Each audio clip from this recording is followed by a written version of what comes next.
How you doing? My name is Stanley Blackburn, and I'd like to have a little talk with you.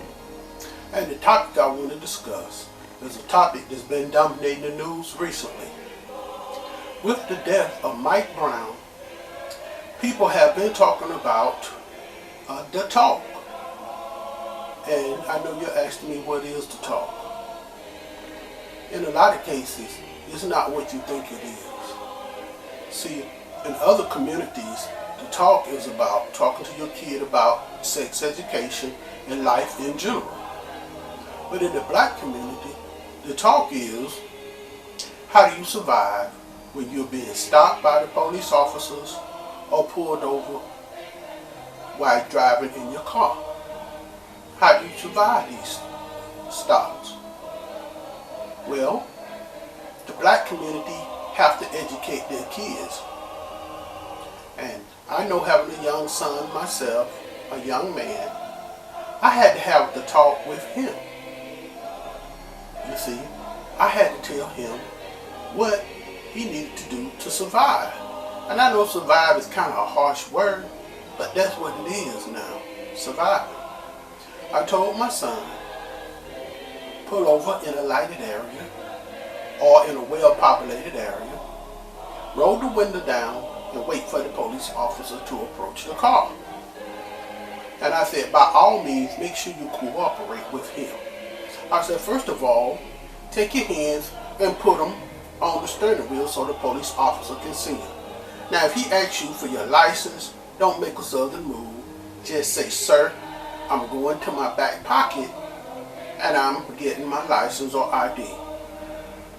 If he wants you to show him your insurance or car registration, tell him, say, sir, I'm going to reach in my glove compartment and I'm going to get out my insurance or car registration.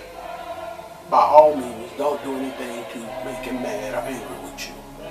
I said, I know this is asking a lot, but sometimes you have to swallow your pride, because I'd rather you be safe and come back home to me. But the talk the media want you to believe that the talk is something that we just started having with our kids. But to tell you the truth, the talk is something that has its roots back in Africa. You see, when the slave catchers and the slave traders used to go to Africa, they used to kidnap young men and young women and bring them to faraway land so they could become slaves. And in most cases, that was slaves for life. Now, the parents in Africa used to tell their kids, don't be walking alone. If the slave catchers do catch you, cooperate. In a lot of cases, they didn't want them to resist because they didn't want them killed. They said, you know, I just rather your life be spared. But we just have to deal with whatever comes next. That happened in a lot of cases. Maybe not all cases, but in some cases. But they would have a talk with them about the dangers of the white men. Let's fast forward a few hundred years. The case of Emmett Till. Emmett Till was finna go down south to visit some of his relatives. Before he went down south, his mother said, Emmett, I need to have a talk with you. So she started talking to Emmett about how to survive in the deep south during the time of segregation. She said, Emmett, if a white man is approaching you on the same sidewalk, move over, get out of his way. Don't make eye contact with him. Don't do anything to make him mad at you, because I want you to come home safe. In Emmett's case, he didn't come home safe. As a matter of fact, he didn't come home at all. And then the first question that the news reporters wanted to ask his mother was, did you have to talk with Emmett? And she looked at them and she was somewhat offended by that. She said, of course I had to talk with my son. I told him what he needed to do to be safe in the deep south. Yes.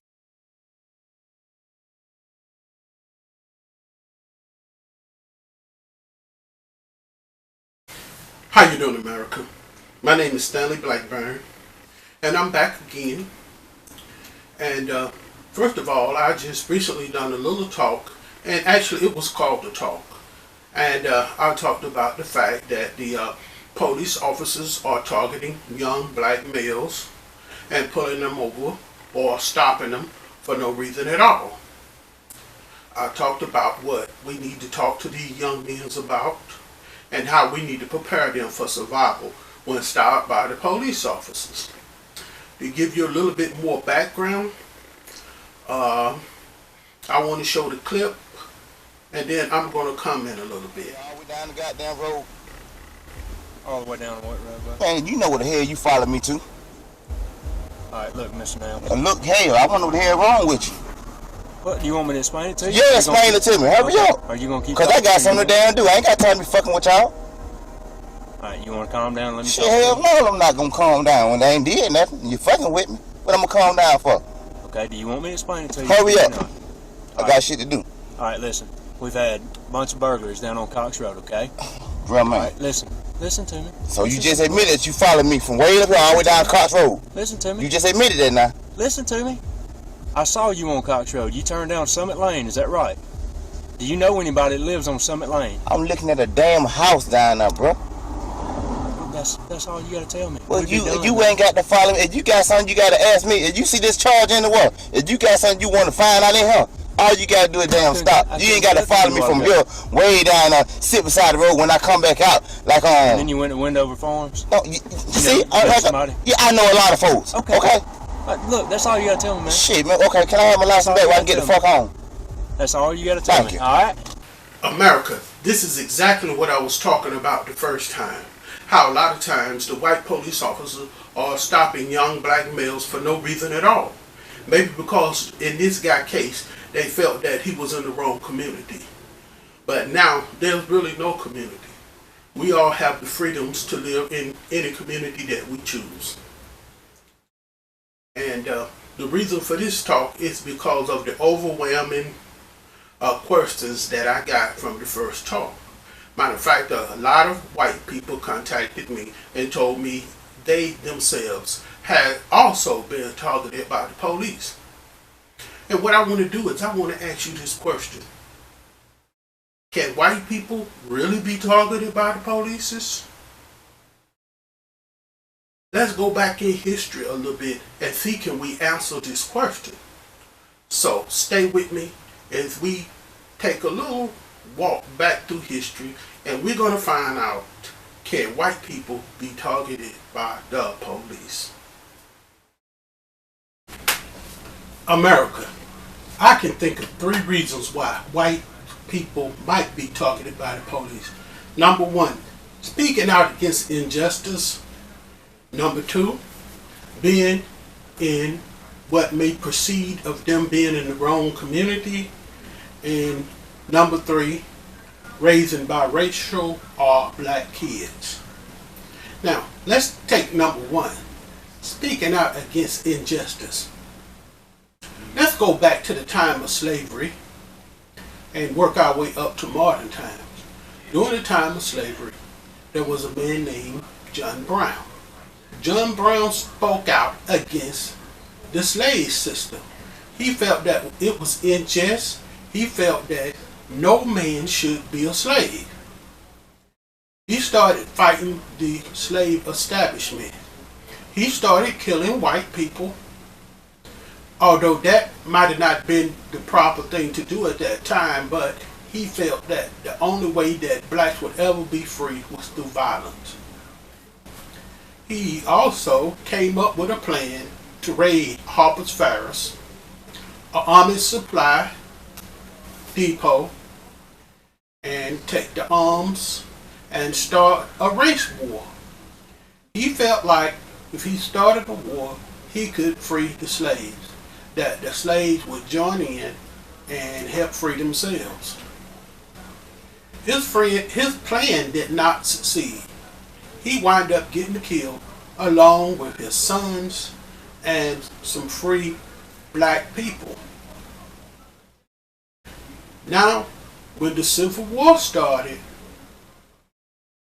the North decided to use the battle song, John Brown is Lying in the Grave.